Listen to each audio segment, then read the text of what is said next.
Coach, last time we spoke, you were days away from training camp. Now you're days away from your season opener, a top 25 matchup with Mercer. You've had a few weeks with your guys now. What do you hope to learn from this game with the 11th ranked team in the country? I think the thing that I'm most interested in with our team is I know we're talented. I know we're really hungry, but do we have the qualities that winning teams have? Do they have the abilities to rise up in the moments that you got to be able to make plays and we call them the winning football plays, right? So that's something our team had a year ago. Even when you don't play your best, you make the plays needed, to win the football game. And those are things that I'm excited to see these first couple weeks is, can we do the things that winning teams do? That remains to be seen until you play somebody else. So I'm excited. Coach, how do you teach the things that winning teams do? Yeah, no, it's a great question. What we try to do is we try to build our practices around situational football. As much as you want to practice your schemes and your plays, we try to have a lot of periods that focus more on end of half, end of game, third down, backed up, red zone, four down zone, the middle eight, 4 minute. There's just a lot of things that pop up within games that decide games. And we always talk about most teams lose football games. They don't win games. What we're trying to do is before you can learn how to win, you got to learn how to not lose. We try to have our practices built that way so that we can put them in as many organic situations as possible so that it isn't the first time it pops up in the middle of the game. No matter what you do, things will come in the middle of the game. You're like, dang it, we didn't go over that situation. I hope our guys handle it well. But you just try to create that throughout the season and throughout camp where it's not the first time they have dealt with that situation or that moment in a game. Hopefully they've practiced it so that they can run it. What are the challenges of taking those teachable moments, those situational football, going against the same offense or defense every game to now going against a top 25 team like Mercer? It's really not about the opponent. It's really about us and how well we play. I've told the offenses that I've coached for years, like, I don't really care what the defense does. I care about how well we're executing what we've decided to do, and we try to make them react to us. And I would hope our defense would be the same way. Let's not focus so much on what they're doing.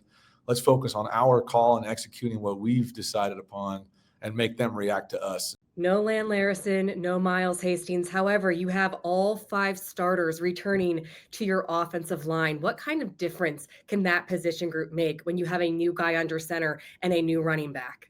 There's so many components and elements, to the offensive line play.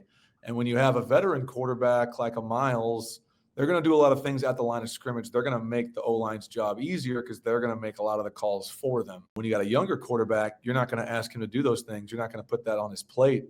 And so when you have a veteran O-line, you don't need him to, right? So those guys can do it. They can make adjustments during the drive. They've communicated with each other for years now.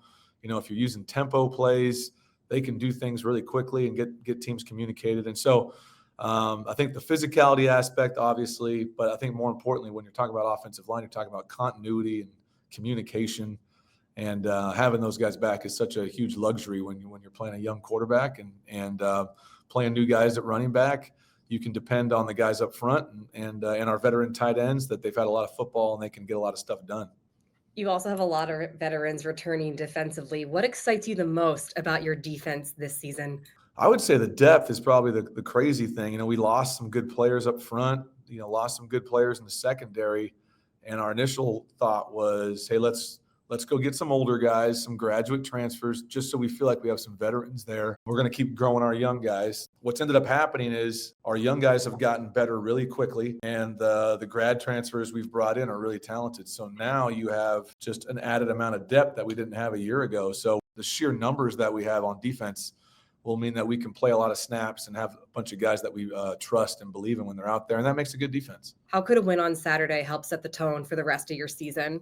It's a great benchmark test on where we're at. They're such a talented team. You're playing on the road, long trip. We're leaving a day early. Hey, how do we respond to all these things? If our team can show that we can play with a really good opponent on the road in a weird environment, I think those are things that you can't really pay for that type of experience. So if we can get that experience early in the first quarter of the season, win, lose, or draw, that experience is going to be extremely valuable for our guys. And if you can find a way to win a game like that, obviously it sets you up for great things later in the year because you got wins like that, on your resume that can help if you get to playoff time.